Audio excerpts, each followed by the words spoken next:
এই মুহূর্তে গোটা বিশ্বের চোখ মধ্যপ্রাচ্যের দিকে। এক নতুন অধ্যায়ের সূচনা হয়েছে, যেখানে ইসরায়েল তার প্রতিবেশী সিরিয়ার ওপর একের পর এক সামরিক হামলা চালাচ্ছে। এই হামলা এতটাই তীব্র যে অনেকে আশঙ্কা করছেন এটি হয়তো দুই দেশের মধ্যে এক নতুন যুদ্ধের সূত্রপাত করতে চলেছে। সিরিয়ার রাজধানী দামেস্ক, যা একসময় প্রাচ্যের সাংস্কৃতিক কেন্দ্র ছিল, আজ বারবার ইসরায়েলের হামলার শিকার। শুধু দামেস্ক নয়, সিরিয়ার অন্যান্য কৌশলগত গুরুত্বপূর্ণ সামরিক ঘাঁটিও লক্ষ্যবস্তু হচ্ছে। কিন্তু হঠাৎ কেন ইসরায়েল এই হামলা শুরু করলো? এর পেছনে কি শুধুই সামরিক কারণ, নাকি আছে অন্য কোনো গভীর রাজনৈতিক সমীকরণ? এই হামলার প্রেক্ষাপট বেশ জটিল। সিরিয়ার গৃহযুদ্ধ শুরু হওয়ার পর থেকে ইসরায়েল তার সীমান্ত এলাকার নিরাপত্তা নিয়ে খুবই সতর্ক। বিশেষ করে ইরান এবং তার মিত্র সশস্ত্র গোষ্ঠী যেমন হিজবুল্লাহর সিরিয়ার সামরিক উপস্থিতি ইসরায়েলের জন্য দীর্ঘদিনের মাথা ব্যথার কারণ। ইসরায়েল মনে করে এই গোষ্ঠীগুলো তাদের নিরাপত্তার জন্য সরাসরি হুমকি। সম্প্রতি সিরিয়ার দক্ষিণাঞ্চলে, বিশেষ করে সুয়াইদা প্রদেশে দ্রুজ সম্প্রদায়ের ওপর হামলার ঘটনা ঘটেছে।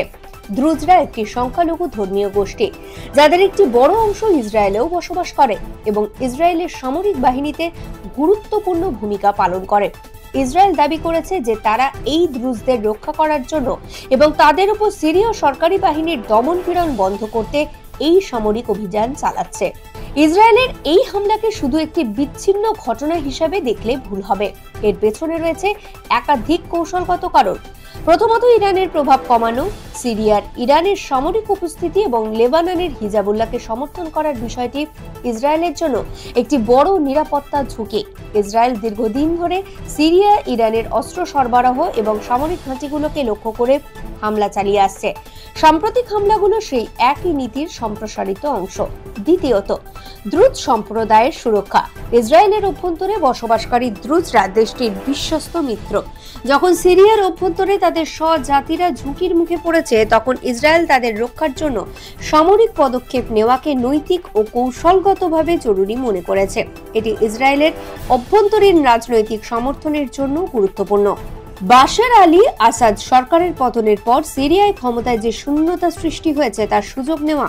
ইসরায়েল চায় না যে নতুন কোনো সরকার বা গোষ্ঠী তাদের জন্য হুমকি হয়ে উঠুক, তাই তারা সিরিয়ার সামরিক ক্ষমতাকে দুর্বল করে দিতে চায়, যাতে ভবিষ্যতে কেউ ইসরায়েলের বিরুদ্ধে সরাসরি সামরিক পদক্ষেপ নিতে না পারে। ইসরায়েলের প্রতিরক্ষা মন্ত্রী স্পষ্ট করে বলেছেন যে তারা সিরিয়া থেকে সরকারি বাহিনীকে পুরোপুরি সরিয়ে না নেওয়া পর্যন্ত সুয়াইদা প্রদেশে অভিযান চালিয়ে যাবেন। ইসরায়েলের এই অবস্থান আন্তর্জাতিক মহলে মিশ্র প্রতিক্রিয়া সৃষ্টি করেছে।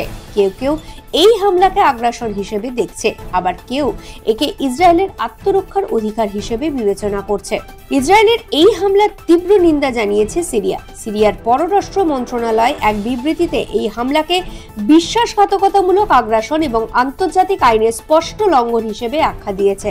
তারা বলছে ইসরায়েল উদ্দেশ্য প্রণোদিতভাবে সিরিয়ায় বিশৃঙ্খলা ও অস্থিতিশীলতা ছড়াতে চাইছে। অন্যদিকে আন্তর্জাতিক মহল এই ঘটনায় উদ্বিগ্ন। তুরস্কের প্রেসিডেন্ট রিসেপ তাইয়েপ এরদোয়ান এই হামলার নিন্দা জানিয়েছেন এবং সিরিয়ার প্রতি সমর্থন জানিয়েছেন। তিনি আশঙ্কা প্রকাশ করেছেন যে এই ঘটনা দুই দেশকে একটি পূর্ণাঙ্গ যুদ্ধের দিকে ঠেলে দিতে পারে। জাতিসংঘ এবং অন্যান্য আন্তর্জাতিক সংস্থাগুলো পক্ষগুলোকে সংযম প্রদর্শনের আহ্বান জানিয়েছে। তারা দ্রুত একটি শান্তিপূর্ণ সমাধানের জন্য আলোচনায় বসার তাগিদ দিয়েছে। তবে এই সংঘাতের কোনো সহজ সমাধান দেখা যাচ্ছে না, কারণ এর সাথে জড়িয়ে আছে বহু আঞ্চলিক ও আন্তর্জাতিক শক্তি।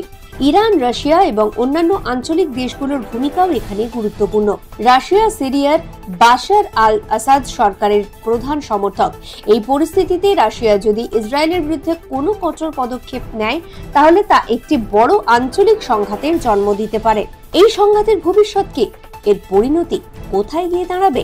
এটা বলা কঠিন, তবে কিছু বিষয় স্পষ্ট। ইসরায়েল তার নিরাপত্তা নীতি থেকে পিছপা হবে না। তারা তাদের সীমান্তের কাছাকাছি ইরানের প্রভাব এবং সশস্ত্র গোষ্ঠীগুলোর উপস্থিতি কোনোভাবেই মেনে নেবে না। একই সাথে সিরিয়াও তার সার্বভৌমত্ব রক্ষার জন্য যথাসাধ্য চেষ্টা করবে। এই সংঘাতের ফলে সাধারণ মানুষের জীবন আরো দুর্বিষহ হয়ে উঠেছে। ইসরায়েলি হামলায় সামরিক স্থাপনার পাশাপাশি বেসামরিক নাগরিকদেরও হতাহত হওয়ার খবর পাওয়া যাচ্ছে। এটি একটি মানবিক সংকট সৃষ্টি করছে, যা অবিলম্বে সমাধান করা জরুরি। সব মিলিয়ে সিরিয়ার ইসরায়েলের হামলা শুধু দুটি দেশের মধ্যেকার সংঘাত নয়, বরং এটি মধ্যপ্রাচ্যের ক্ষমতার ভারসাম্যের এক নতুন দিক উন্মোচন করছে। এটি আঞ্চলিক স্থিতিশীলতাকে আরো হুমকির মুখে ঠেলে দিচ্ছে। এই পরিস্থিতি কতটা ভয়াবহ হতে পারে তা শুধু সময় বলে দেবে। এখন দেখার বিষয়, আন্তর্জাতিক সম্প্রদায় এই সংঘাতের হ্রাস টানতে কতটা সফল হয়, নাকি মধ্যপ্রাচ্য আবারও এক নতুন যুদ্ধের আগুনে পুড়তে চলেছে। Bureau report, GNB Bangla.